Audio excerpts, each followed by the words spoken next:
Beneath 2 miles of Arctic water, steel corridors stretched through absolute darkness, their walls encrusted with decades of marine growth that resembled skeletal fingers clawing at rusted metal. The ship's massive gun turrets, once capable of hurling shells 20 miles across hostile seas, now pointed uselessly toward an ocean floor littered with the scattered remains of 1,968 German sailors.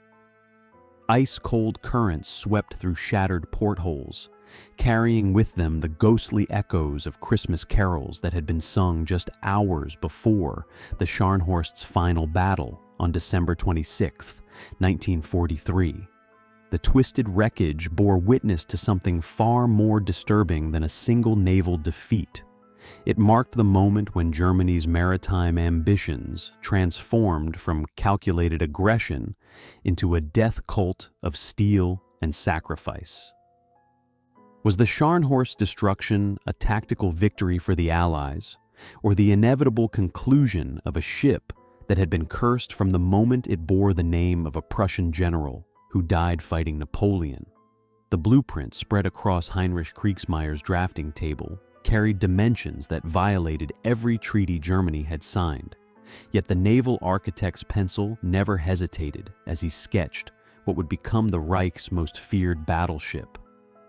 The paper crackled beneath his weathered hands as he traced the vessel's sleek profile, each line representing tons of steel that would soon prowl the world's oceans in defiance of international law.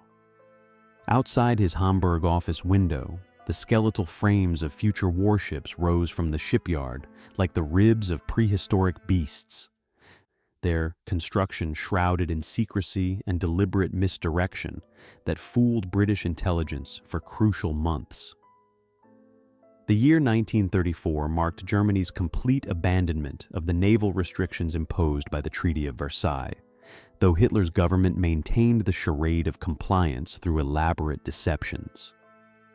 Official displacement figures listed the Scharnhorst class at 26,000 tons, well within treaty limitations, while the actual vessels would eventually tip scales at nearly 39,000 tons when fully loaded for combat.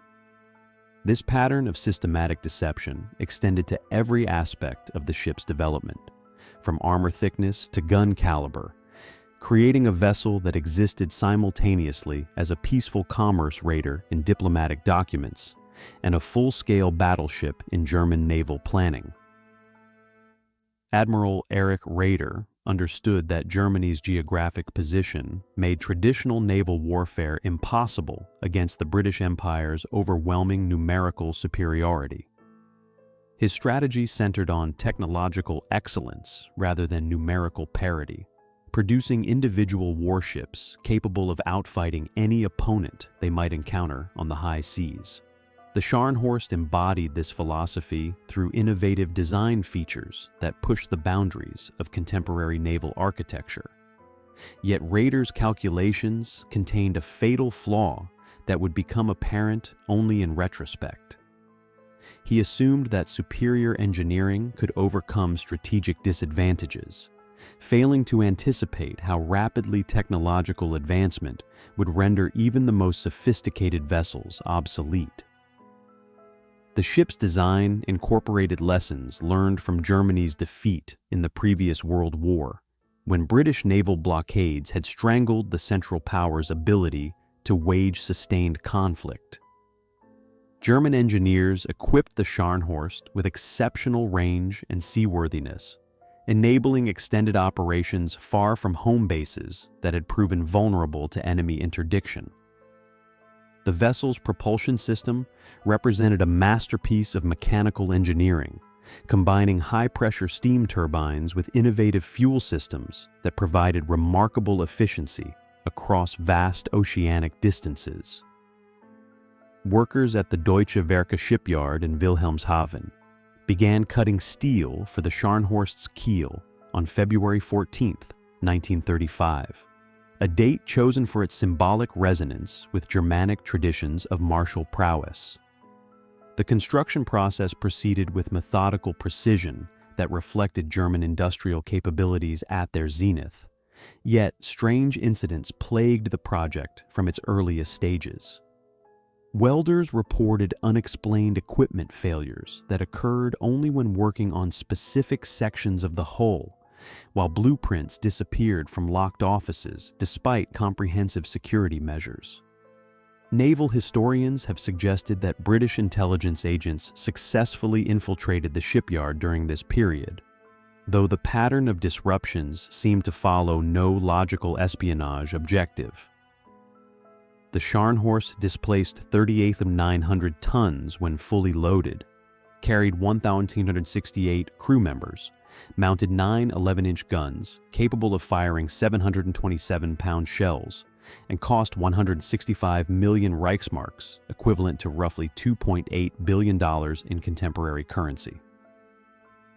These specifications represented Germany's commitment to naval rearmament, despite massive financial pressures that diverted resources from other military priorities.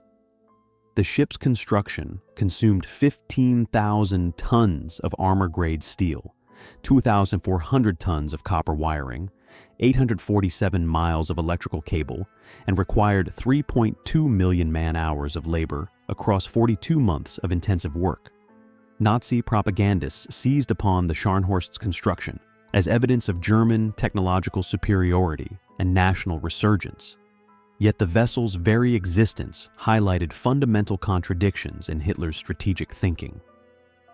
Germany lacked the industrial capacity to challenge British naval dominance through conventional fleet construction, making each major warship a precious asset that could not be risked in ordinary combat operations. This paradox would plague German naval strategy throughout the coming conflict, as commanders found themselves possessing powerful weapons they dared not use effectively. The ship's namesake carried ominous historical precedents that seemed to cast shadows over its future operations. General Gerhard von Scharnhorst had died from infected wounds sustained during the campaign against Napoleon, becoming a martyr to German military reform, but also symbolizing noble defeat rather than decisive victory. Prussian military tradition viewed Scharnhorst's legacy as inspirational, precisely because he had sacrificed his life for ultimate strategic success. Yet this interpretation required accepting that individual heroes might perish in service of larger historical movements.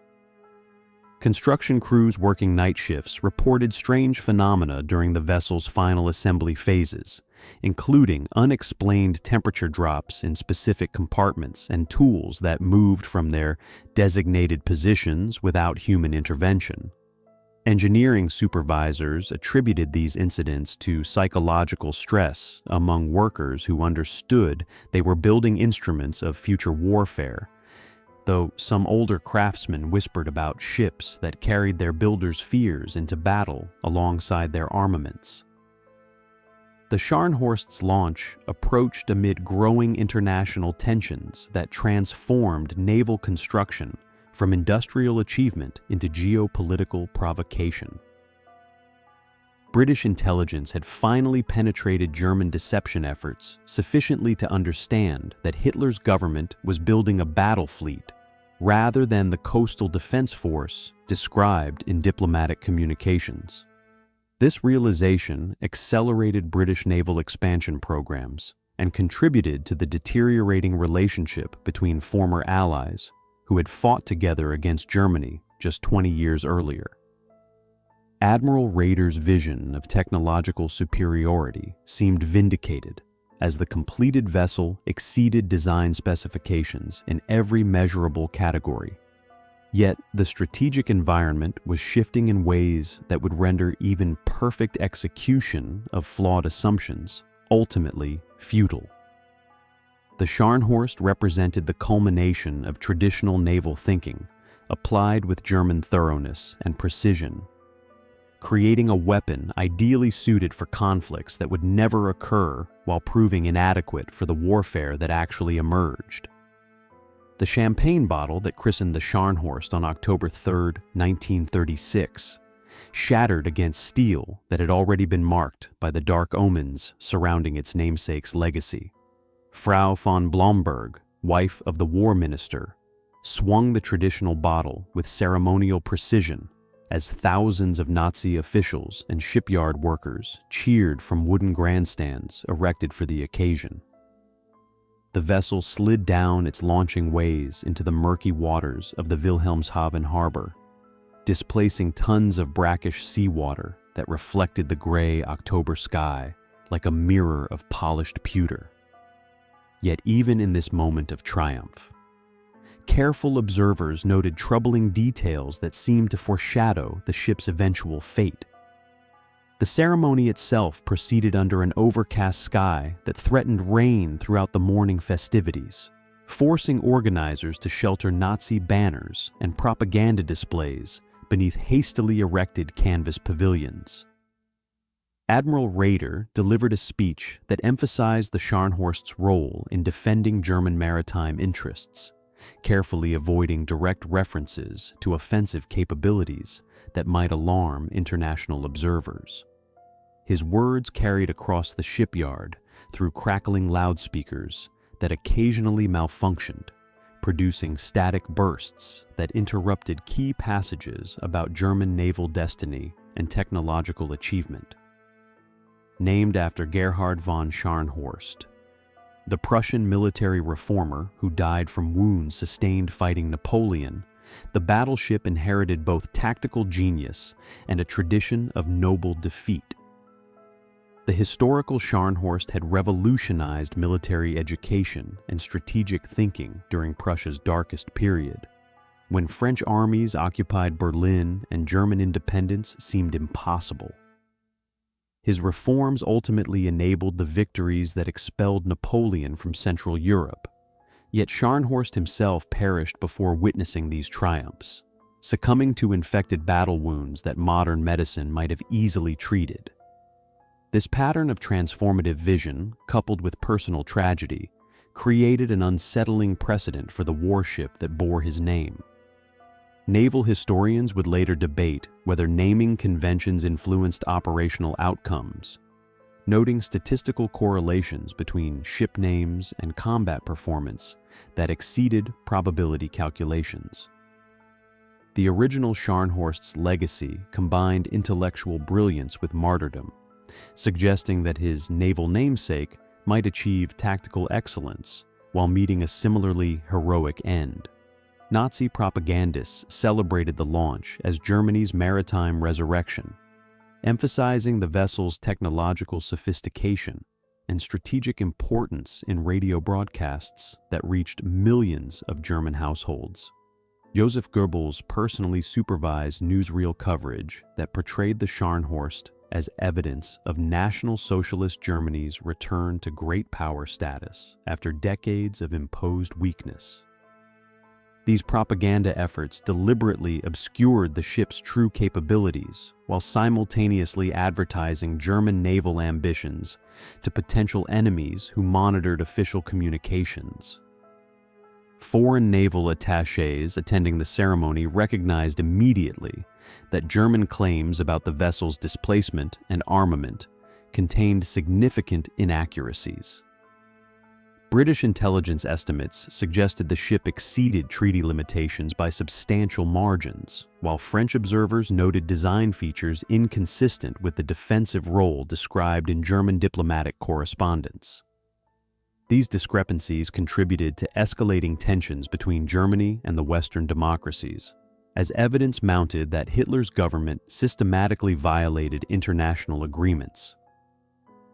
The launching ceremony concluded with a formal inspection of the vessel's incomplete interior spaces, where dignitaries toured compartments that still reeked of fresh paint and welding fumes. Workers had labored frantically to prepare presentable areas for official viewing, yet much of the ship remained unfinished skeleton, requiring months of additional work before commissioning. The contrast between propagandistic celebration and industrial reality highlighted fundamental contradictions in Nazi Germany's approach to naval development. construction workers reported unusual incidents during the weeks following the launch, including tools that disappeared from locked storage areas and equipment that malfunctioned without apparent mechanical cause. Supervisors attributed these problems to sabotage by communist sympathizers or foreign agents, conducting security investigations that revealed no concrete evidence of deliberate interference. Alternative explanations focused on psychological stress among workers who understood they were building weapons for future warfare, though this interpretation failed to account for the specific pattern of disruptions. The launching ceremony attracted international attention that extended far beyond naval circles, as European governments sought to understand Hitler's ultimate strategic intentions. British Admiralty analysts recognized that Germany was developing surface combatants capable of threatening Atlantic shipping lanes essential to British survival in any future conflict. French naval planners worried about German vessels operating from North Sea bases that could outflank the Maginot Line's carefully prepared defensive positions. The Scharnhorst's commissioning date was set for January 7, 1939, providing adequate time for installation of armament, electronics, and propulsion systems that represented the pinnacle of German naval technology. The vessel's main battery consisted of 9 11-inch guns mounted in 3 triple turrets, each weapon capable of hurling 727-pound shells across distances exceeding 20 miles with devastating accuracy.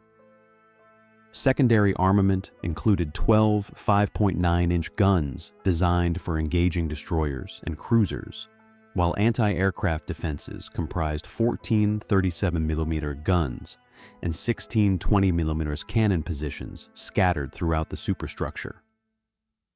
These specifications made the Scharnhorst one of the most powerful warships afloat, yet German naval strategy remained fundamentally flawed in ways that would become apparent only through bitter experience.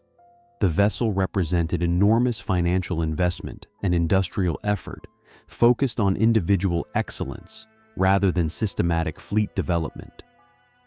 Germany lacked the resources to construct sufficient numbers of major warships for sustained naval warfare against opponents who possessed both numerical superiority and secure production facilities. Admiral Raeder's concept of operations envisioned the Scharnhorst conducting independent raids against Allied merchant shipping, using superior speed and firepower to overwhelm escort vessels before disappearing into the vastness of the world's oceans. This strategy required exceptional seamanship and tactical execution while depending on factors beyond German control, including weather conditions, fuel availability, and enemy response capabilities that might change dramatically during extended conflicts. The completed vessel exceeded design expectations in most measurable categories, achieving speeds above 31 knots during sea trials while demonstrating remarkable stability in heavy weather conditions. German engineering had produced a masterpiece of naval architecture that combined firepower, protection, and endurance in unprecedented fashion. Yet technological excellence could not overcome strategic disadvantages rooted in geography, industrial capacity, and alliance patterns that favored Germany's potential enemies. The Scharnhorst's christening had introduced into the world a weapon of extraordinary capability and ominous destiny, bearing a name that symbolized both military genius and tragic sacrifice in service of historical necessity. In the gray dawn of April 9, 1940, the Scharnhorst's guns roared to life off the Norwegian coast, announcing Germany's transformation from a continental power into a global maritime predator. The battleship's 9 11-inch cannons belched flame and smoke as they engaged the British battlecruiser HMS Renown in the first major surface action of the war, their thunder echoing across the frigid waters of Vestfjord like the opening notes of a symphony of destruction. Captain Kurt Caesar Hoffmann stood on the bridge wing, watching through binoculars as his shells straddled the enemy vessel. Their towering columns of seawater marking near misses that demonstrated German gunnery had achieved deadly accuracy despite treacherous weather conditions. The engagement off Narvik marked the Scharnhorst's baptism by fire during Operation Weserübung, Hitler's audacious invasion of neutral Norway that caught the Royal Navy completely unprepared for such strategic boldness. German naval planners had calculated that seizing Norwegian ports would provide secure bases for Atlantic operations while denying Britain the strategic materials essential for sustained warfare. The Scharnhorst's role in this campaign extended beyond mere fire support, as the vessel's presence demonstrated Germany's willingness to risk major fleet units in pursuit of decisive strategic advantages.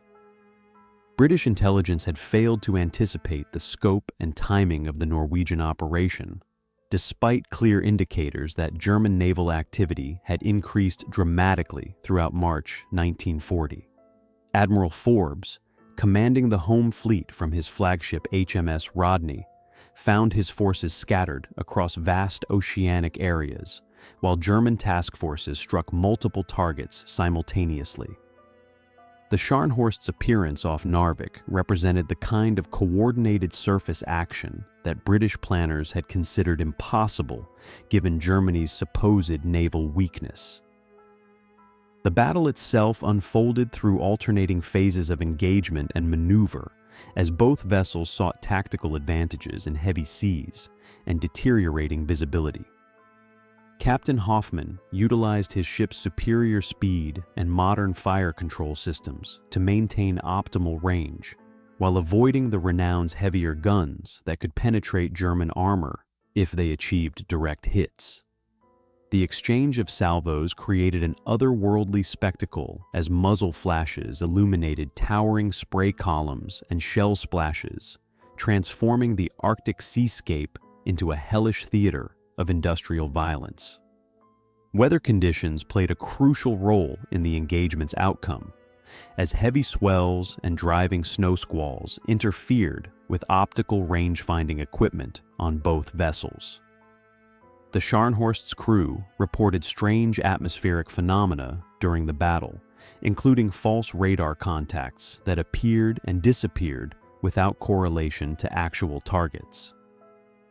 German radar operators attributed these anomalies to weather interference and electromagnetic disturbances common in Arctic environments, though some veterans later described sensing presences that defied rational explanation during the height of combat.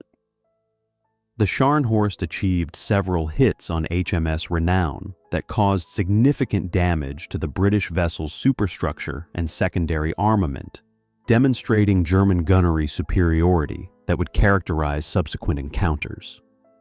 British shells in return struck the German battleship's forward turret, temporarily disabling one 11-inch gun while causing casualties among the turret crew. These exchanges proved that both vessels possessed sufficient firepower to inflict crippling damage if tactical circumstances permitted sustained engagement at close range. During its Atlantic operations, the Scharnhorst sank 22 Allied vessels, totaling 115,622 tons, traveled over 60,000 nautical miles, and consumed 14,500 tons of fuel oil, while the Royal Navy deployed 67 warships in unsuccessful attempts to intercept it.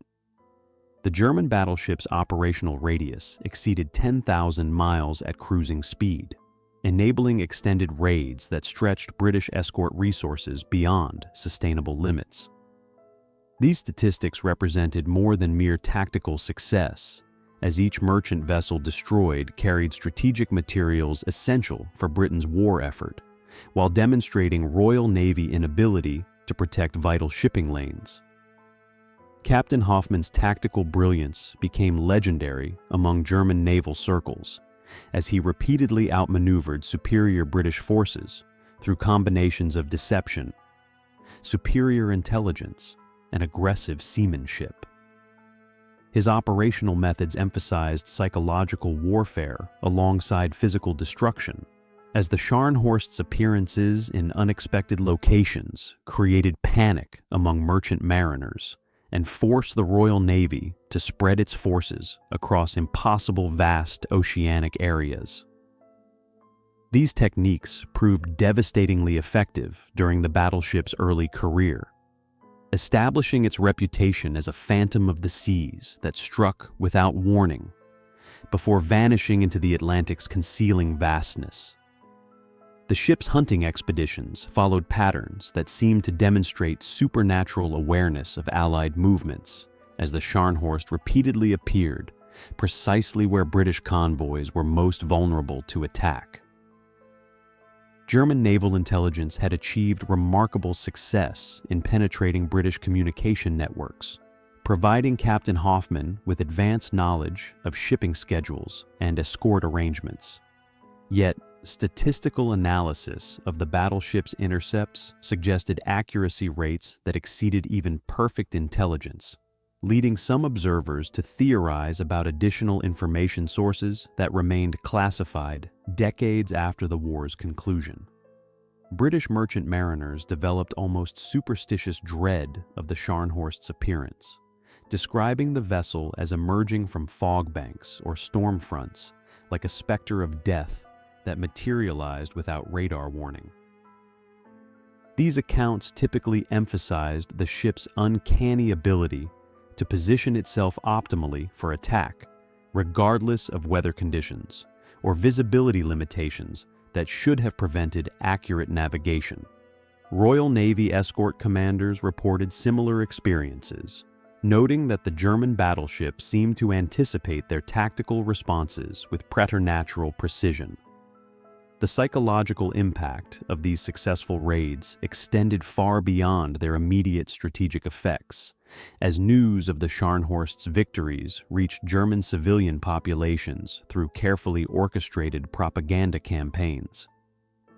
Nazi media outlets portrayed the battleship as evidence of German naval superiority and technological achievement, using dramatic footage and stirring music to transform tactical successes into symbols of ultimate victory. These propaganda efforts successfully concealed the fundamental weakness of German naval strategy while building public confidence in ultimate triumph. Allied countermeasures gradually evolved to address the threat posed by German surface raiders, as British planners developed new convoy procedures and escort tactics designed to minimize vulnerability to surprise attacks. The Royal Navy's response included deployment of aircraft carriers and long-range patrol aircraft that could extend surveillance coverage across previously unmonitored oceanic areas. These adaptations reflected growing recognition that traditional naval warfare had evolved beyond historical precedents, requiring innovative solutions to unprecedented strategic challenges.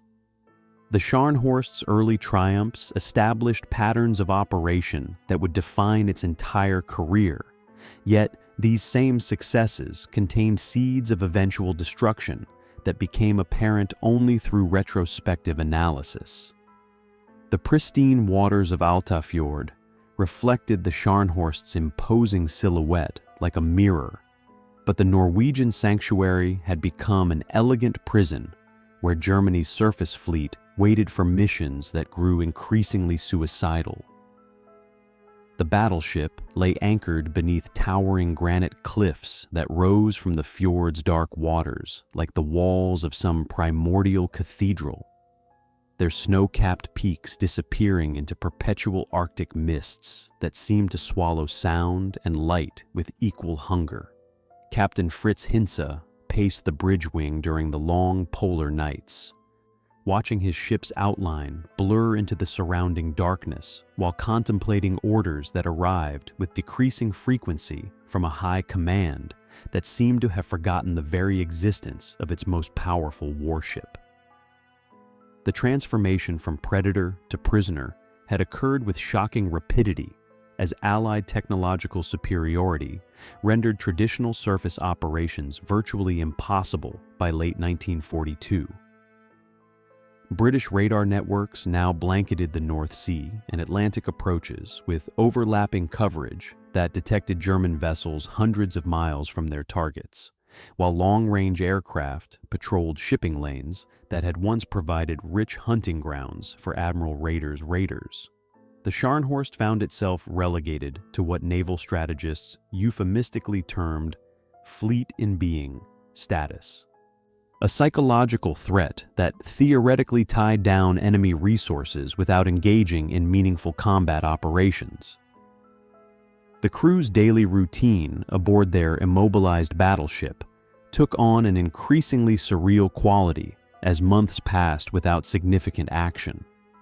Sailors maintained combat readiness through endless drills and exercises that seemed to mock their enforced inactivity, polishing guns that never fired and manning battle stations that never saw battle. The ship's compartments echoed with hollow sounds that reflected off steel bulkheads like whispers from another world, creating acoustic phenomena that veteran seamen found deeply unsettling during the Arctic's endless winter nights. Norwegian resistance fighters operating in the mountains surrounding Altafjord reported strange lights emanating from the German anchorage during periods when no vessels should have been conducting nighttime operations. These sightings typically occurred during the aurora borealis displays that frequently illuminated the northern sky, leading German security officers to dismiss them as optical illusions created by atmospheric disturbances reflecting off the fjord's still waters. However, the consistency of these reports suggested patterns that extended beyond simple meteorological explanations, though no definitive evidence emerged to support more exotic theories. The psychological toll of prolonged inactivity manifested itself through various symptoms that naval medical officers struggled to diagnose and treat effectively. Crew members reported disturbing dreams that seemed to share common elements, including visions of the ship sailing through waters filled with ghostly vessels from previous conflicts. German naval tradition held that warriors who died at sea continued to serve alongside their living comrades, a belief system that provided comfort during active operations, but became oppressive when combined with isolation and uncertainty about future missions.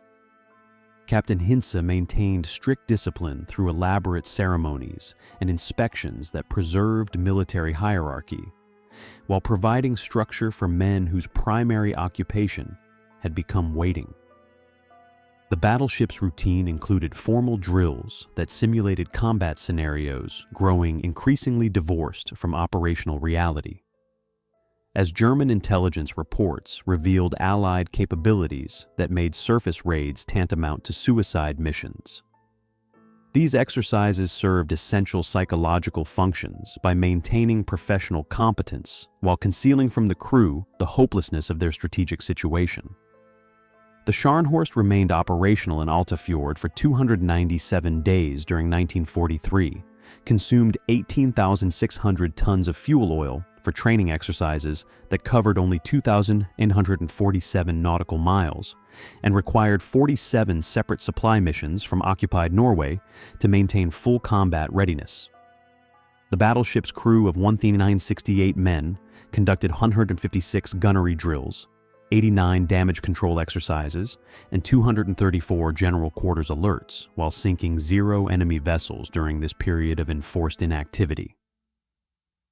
These statistics represented enormous resource expenditure for negligible strategic return, illustrating the fundamental inefficiency of maintaining major fleet units that could not be risked in actual combat operations. Allied intelligence monitoring of the Norwegian fjords had identified the Scharnhorst's location through multiple sources, including aerial reconnaissance, radio intercepts, and Norwegian resistance networks that provided regular updates on German naval activities. British planners recognized that the immobilized battleship represented both an opportunity and a strategic problem, as its continued existence required substantial Royal Navy resources for containment. while its destruction would eliminate a persistent threat to Arctic convoys. The challenge involved creating tactical situations that would force the German vessel into open waters where superior Allied numbers could achieve decisive results. The ship's isolation created ideal conditions for psychological phenomena that defied rational explanation, as crew members reported encounters with figures who appeared in passageways and compartments before vanishing without trace. These incidents typically occurred during night watches when skeleton crews maintained essential functions while most personnel slept, creating environments where exhausted sailors might experience hallucinations brought on by stress and sensory deprivation. Medical officers documented dozens of such reports while attributing them to combat fatigue and prolonged confinement in artificial environments.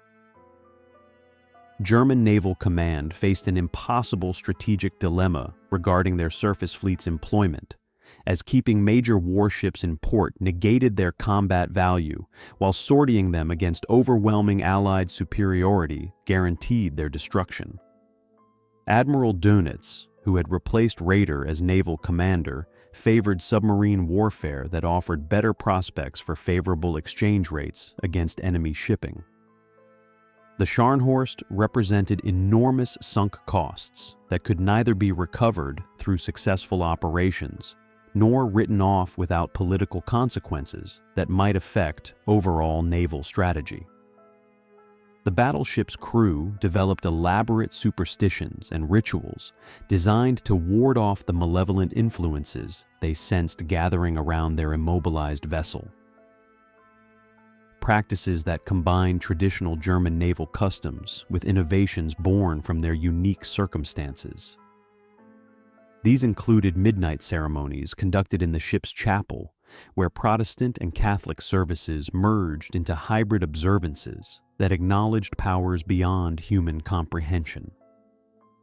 Officers generally tolerated these activities as necessary outlets for psychological pressure, while maintaining official skepticism about their supernatural significance. Weather patterns in Alta Fjord seemed to respond to the crew's emotional state in ways that meteorological science could not adequately explain, with violent storms frequently coinciding with periods of particularly low morale. The fjord's microclimate created unusual atmospheric conditions that included temperature inversions, electromagnetic anomalies, and acoustic effects that amplified normal sounds into disturbing echoes. These natural phenomena provided rational explanations for many reported supernatural incidents, while failing to account for their precise timing and emotional resonance. The Scharnhorst's transformation from feared predator to trapped prey reflected broader changes in naval warfare that rendered traditional surface combatants increasingly obsolete. Yet the ship's crew continued preparing for missions that grew more desperate with each passing month of Allied technological advancement and numerical superiority. JW-55B represented more than another Arctic convoy carrying supplies to the Soviet Union. It became the bait that would finally draw the Scharnhorst from its Norwegian lair into a carefully orchestrated trap. The convoy's 19 merchant vessels departed Loch Ewe on December 20th, 1943, their hulls heavy with tanks, aircraft, and ammunition destined for Stalin's armies battling German forces along the Eastern Front. Captain Robert St. Vincent Sherbrooke watched from the bridge of HMS Onslow as the formation took shape in the grey waters of the Scottish coast. Each vessel's wake cutting through swells that carried the metallic scent of approaching winter storms and the weight of strategic necessity. British Admiralty planners had deliberately timed the convoy's departure to coincide with intelligence indicating German surface forces remained concentrated in Norwegian ports, creating what appeared to be an irresistible opportunity for Admiral Dönitz to demonstrate his surface fleet's continued relevance. The convoy's cargo manifest included 202 tanks, 120 aircraft, 87 locomotives, and 3,000 vehicles alongside 100,000 tons of general supplies that represented months of Allied industrial production. These materials would either strengthen Soviet resistance or provide propaganda victories for German forces if successfully intercepted, making JW-55B a prize worthy of risking major warships. German intelligence networks had detected the convoy's preparation through multiple sources, including aerial reconnaissance, radio intercepts, and Norwegian agents who monitored British naval activities from concealed observation posts along the Scottish coast. Rear Admiral Erik Bay, commanding German naval forces in Norway, received orders to intercept the convoy using whatever surface assets remained operational. Despite increasingly dire assessments of Allied naval strength in Arctic waters, these instructions reflected Hitler's growing desperation for dramatic victories that might influence neutral nations' perceptions of German military capabilities. The convoy's escort arrangement revealed sophisticated British tactical thinking that anticipated German surface attacks while concealing the true extent of Royal Navy forces deployed in support operations.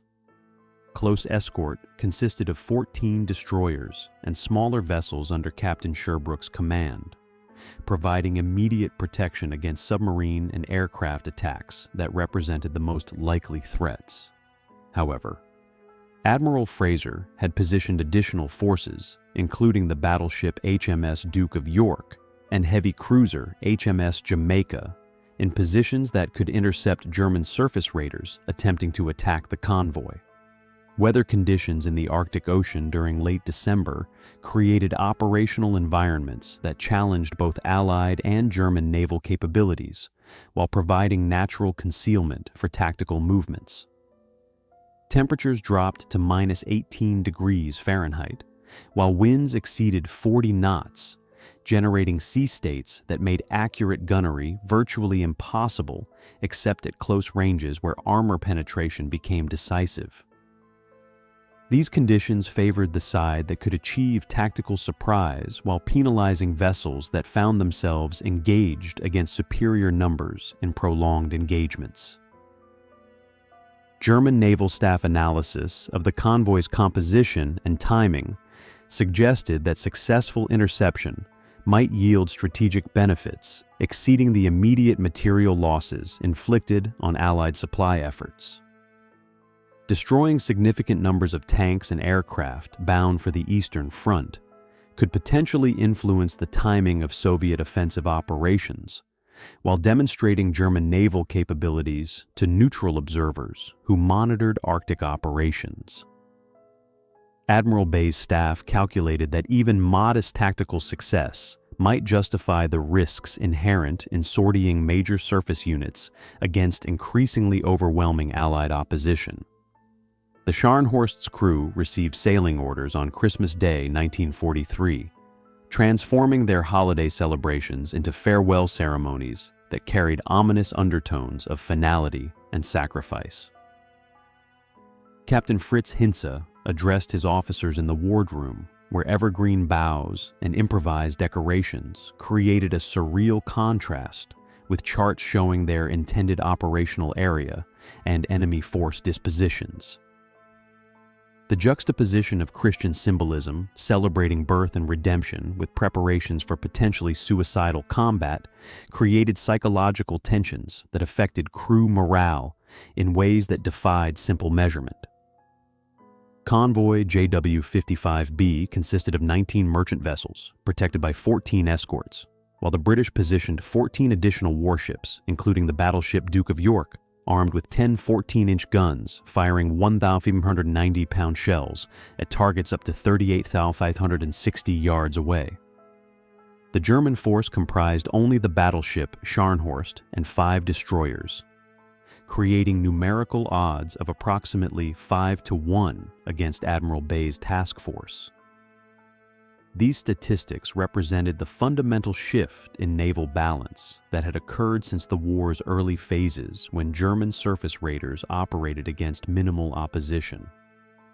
British radio intelligence had achieved remarkable success in penetrating German naval communications, providing Admiral Fraser with advanced knowledge of Bay's sailing orders and intended operational areas. The government code and cipher school at Bletchley Park decoded German messages within hours of transmission, enabling Royal Navy forces to position themselves optimally for intercepting the Scharnhorst while maintaining the appearance of routine convoy operations. This intelligence advantage represented technological and organizational superiority that German commanders failed to recognize until tactical situations had become irreversible. Norwegian resistance fighters reported unusual atmospheric phenomena surrounding Altafjord during the hours preceding the Scharnhorst's departure, including electromagnetic disturbances that interfered with radio communications and unexplained lights that seemed to follow the battleship's movements. German security forces attributed these incidents to Allied electronic warfare capabilities or atmospheric conditions common during Arctic winter, though the specific timing suggested coordination that extended beyond natural explanations. Resistance communications described the battleship's silhouette as appearing spectral against the aurora borealis, creating an image that haunted observers who witnessed the vessel's final departure from Norwegian waters.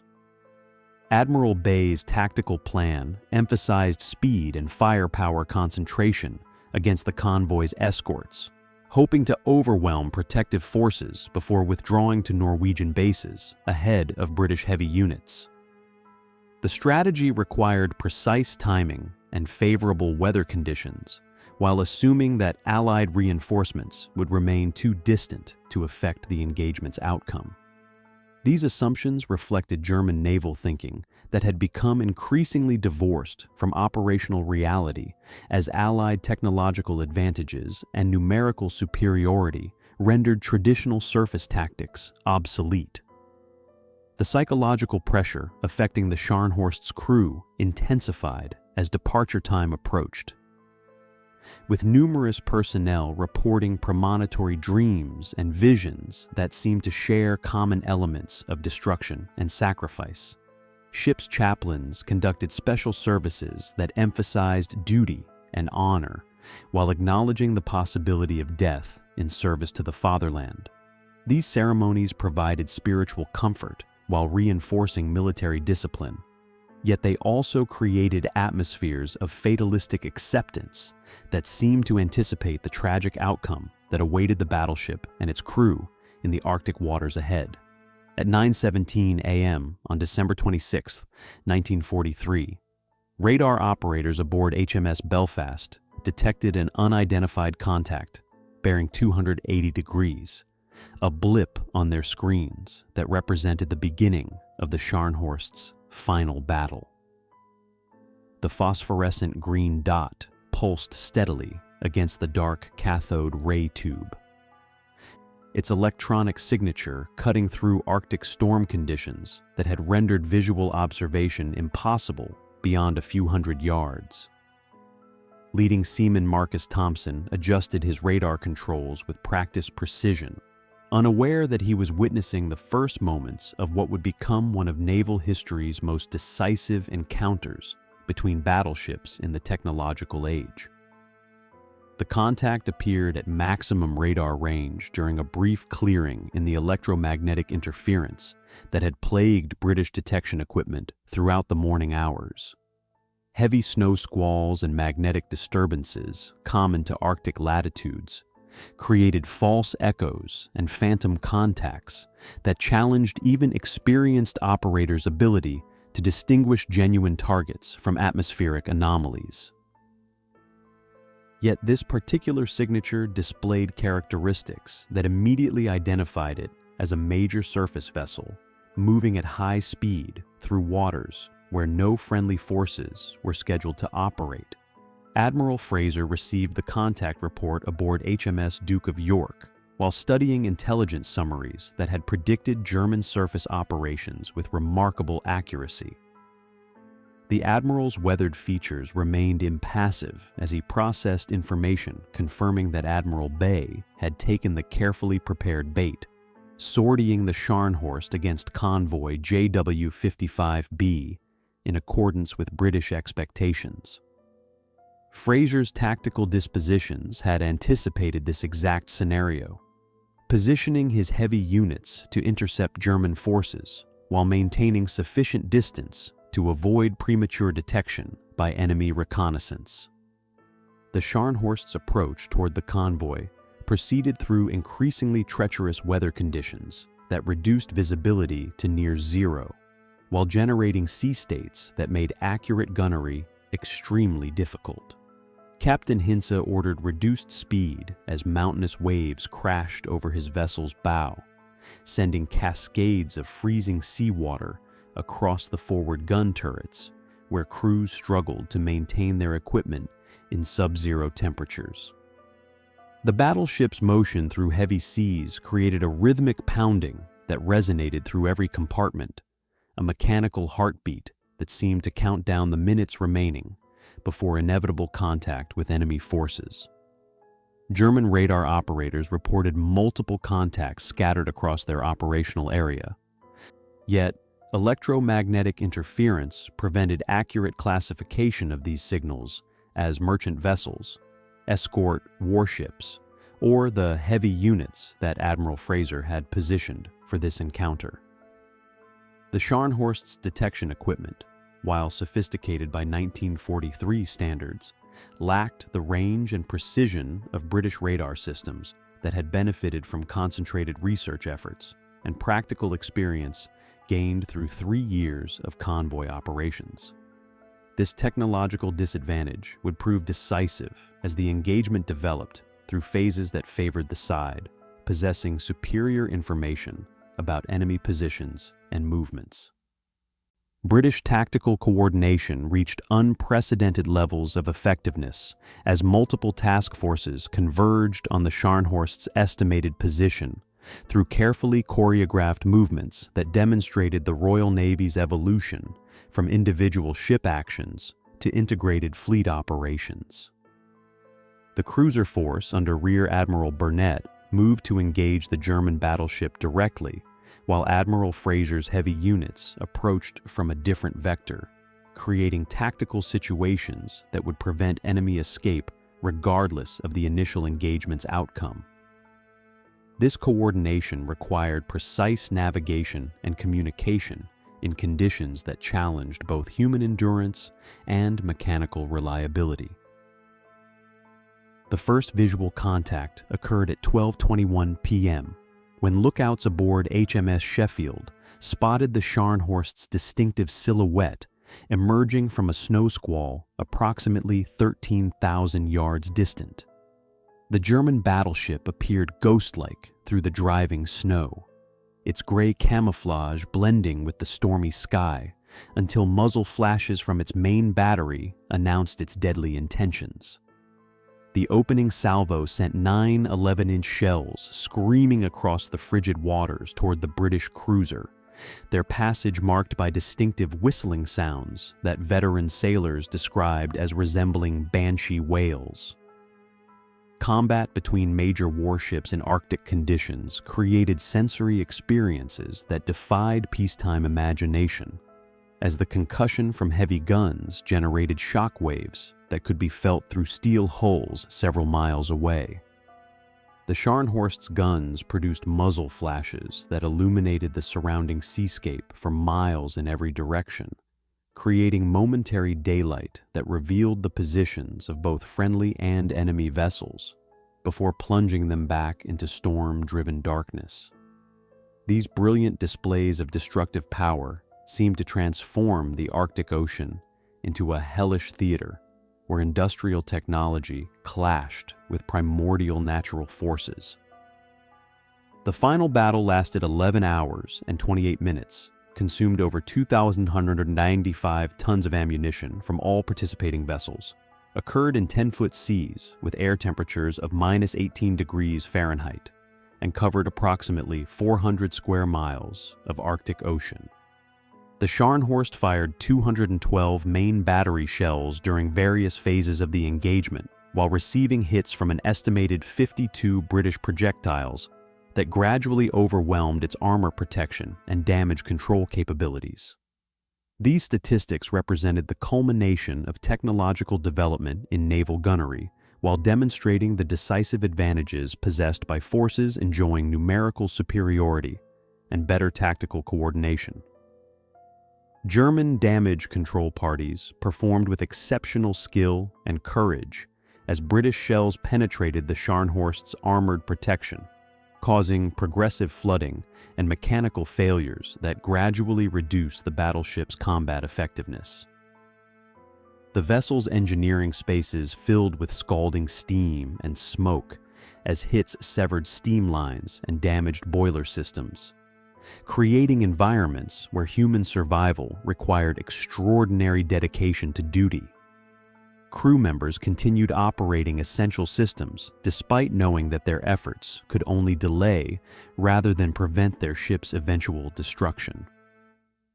British gunners reported strange optical phenomena during the engagement's later phases, including multiple images of the Scharnhorst that appeared simultaneously on their rangefinders and targeting systems. These effects likely resulted from atmospheric refraction, common in Arctic environments, where temperature gradients and moisture content could create mirages that confused visual observations. However, the consistency of these reports across multiple vessels suggested patterns that extended beyond simple meteorological explanations, leading some veterans to describe the battle as occurring in a realm where normal physical laws seemed suspended. Admiral Bay's tactical situation deteriorated rapidly as British forces achieved the concentration they had sought while preventing German withdrawal to Norwegian bases. The Scharnhorst found itself engaged against overwhelming numbers while suffering mechanical damage that reduced its speed and maneuverability below levels necessary for successful disengagement. Captain Hintze maintained aggressive tactics despite hopeless odds, continuing to engage British heavy units with remarkable accuracy until his main battery turrets were silenced by direct hits.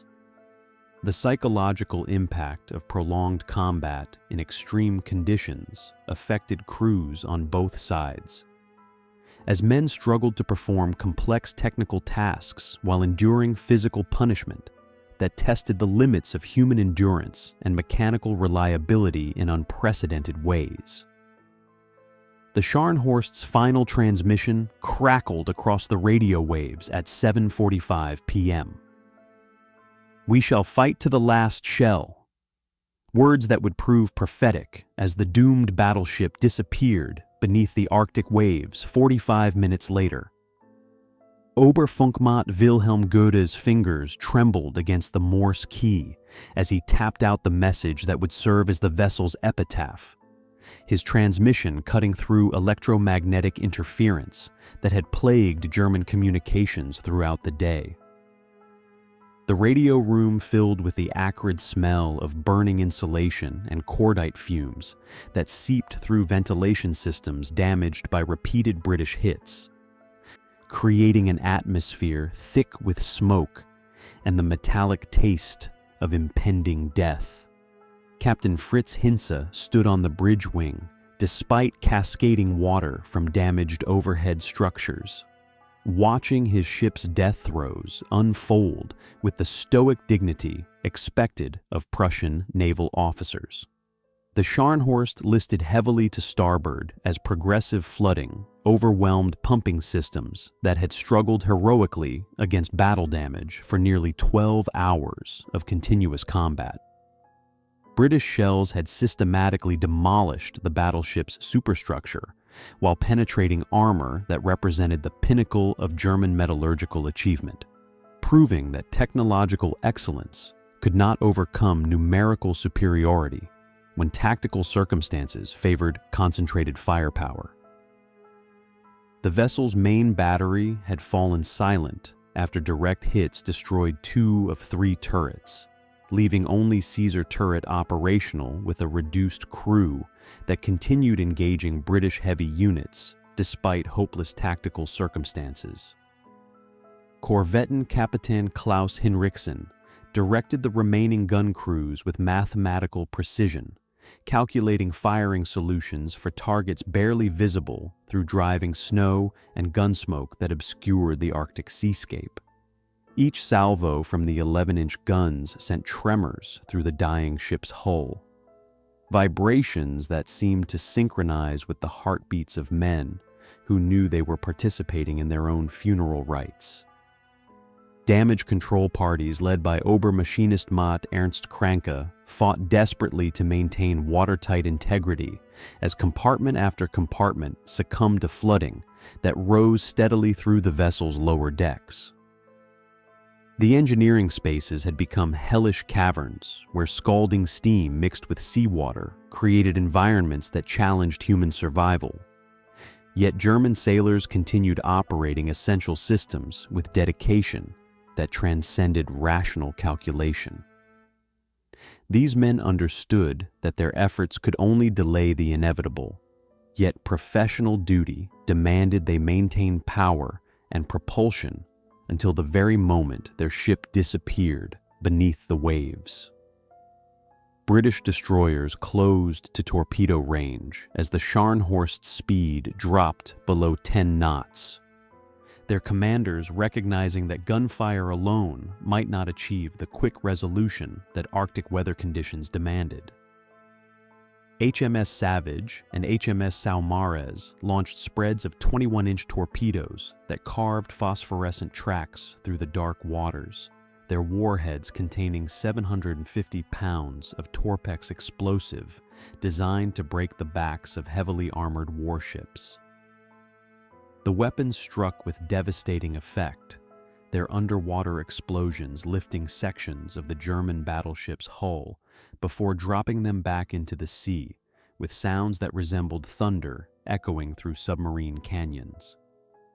Survivors later described supernatural phenomena during the ship's final minutes, including spectral figures that appeared in passageways and compartments where living crew members fought to maintain essential functions. These apparitions typically manifested as German sailors from earlier periods, their uniforms and equipment suggesting they represented casualties from the ship's previous battles who had returned to participate in its ultimate sacrifice. Naval medical officers attributed these visions to oxygen deprivation and psychological trauma common during extreme stress, though the consistency of witness accounts suggested shared experiences that transcended individual hallucination. The final battle lasted 11 hours and 28 minutes, consumed over 2,195 tons of ammunition from all participating vessels, occurred in 10-foot seas with air temperatures of -18 degrees Fahrenheit, and resulted in 1,232 German fatalities versus 0 British deaths. These statistics represented the decisive technological and numerical advantages that Allied forces had achieved by late 1943, demonstrating how rapidly naval warfare had evolved beyond traditional concepts of individual ship excellence. The Scharnhorst's destruction required coordination between multiple task forces, totaling 14 major warships, illustrating the massive resource allocation necessary to eliminate a single German battleship. Admiral Fraser's tactical masterpiece achieved complete success through patient positioning and superior intelligence that enabled British forces to achieve overwhelming local superiority, despite the Scharnhorst's individual technological advantages. The engagement proved that modern naval warfare demanded systematic coordination rather than heroic individual action, as the German battleship's exceptional gunnery and seamanship proved inadequate against methodical application of superior numbers. This lesson would influence naval thinking for decades, establishing principles that emphasized integrated operations over traditional concepts of ship-to-ship dueling.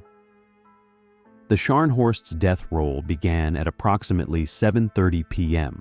as flooding reached critical levels that no damage control effort could address, causing the vessel to assume increasingly severe lists that made normal movement impossible.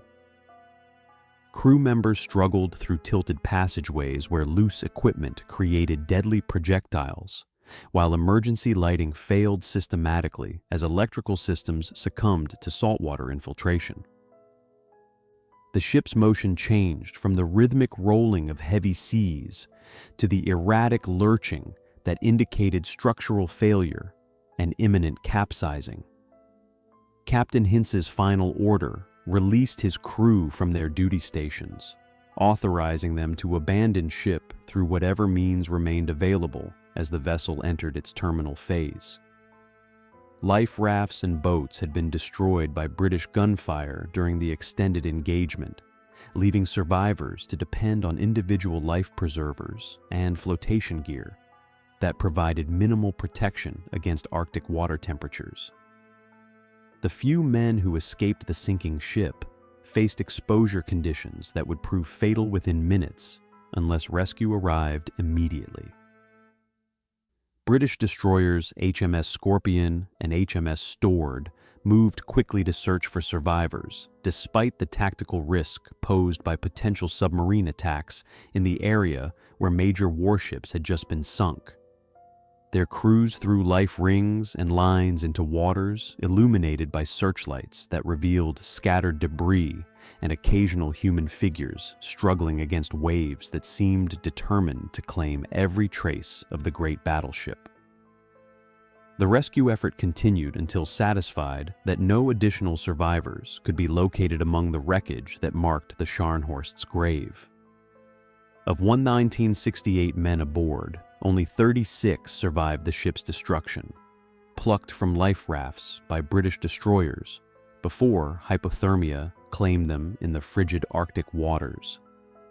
The survivors included no senior officers, as German naval tradition demanded that commanders remain with their vessels until all crew members had been evacuated or the ship completely destroyed. These statistical casualties represented more than mere numbers, as each fatality eliminated years of naval training and experience that Germany could not replace given the war's increasingly desperate circumstances. The wreck's discovery in 2000 revealed personal effects scattered among twisted steel, including Christmas presents never delivered, photographs of families never seen again, and watches stopped at the precise moment when the Arctic Ocean claimed Germany's most feared battleship and transformed naval warfare forever.